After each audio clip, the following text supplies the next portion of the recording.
අද මම කියලා දෙන්න යන්නේ අපේ පරිසරයේ නිතරම දක්නට ලැබෙන සතෙක් ගැන. ඒ තමයි මේ ඉන්නේ කවුද බලන්නකෝ කටුස්සා. එහෙනම් අපි කටුස්සා ගැන විස්තර ටිකක් දැනගමුද? කටුස්සා කියන්නේ උරඟ වර්ගයට අයත් සතෙක්. ශ්‍රී ලංකාවේ ගෙවතු වනාන්තර ගස් තනපඳුරු අතර විවිධ කටුස්සන් විශේෂ ජීවත් වෙනවා. ඒ වගේම කටුස්සන්ගේ ප්‍රධාන ලක්ෂණ කිහිපයක් තියෙනවා. අපි ඒවා මොනවද කියලා බලමු. කටුස්සගේ ශරීරය කුරපොතු වලින් ආවරණය වෙලා තියෙන්නේ.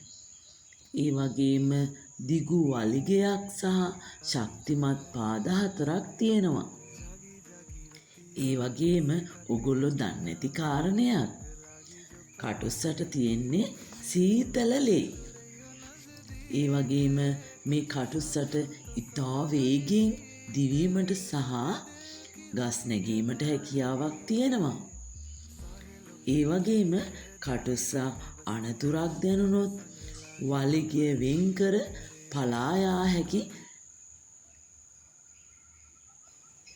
ඒ වගේම පසුව තව වලිගයක් වර්ධනය වෙනවා. කටුස්සා ගන්න ආහාර තමයි ඔයාලා දැකලත් ඇති.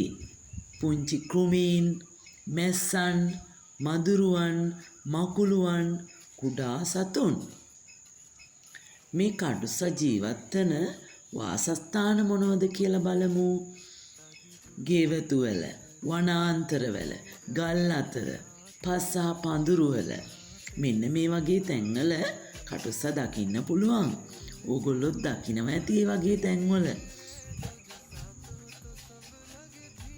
ඒ වගේම මේ කටුස්සන්ගෙන් අපිට ප්‍රයෝජන තියෙනවා.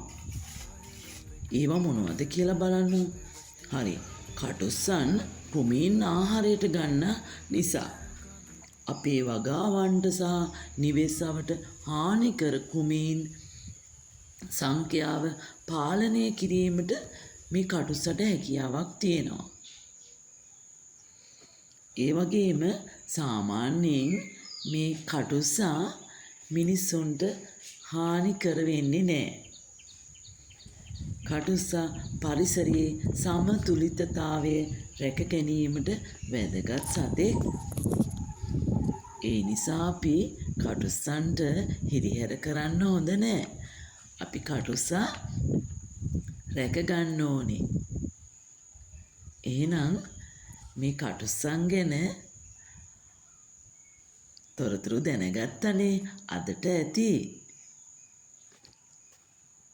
कश्ती है जानिए तुझ में बसती है तेरे संग लागी जो परी तेरे सर कांधे लागी जो परी तेरे जागी जागी रतियां कैसे काटे अखियां तेरे संग लागी जो परी।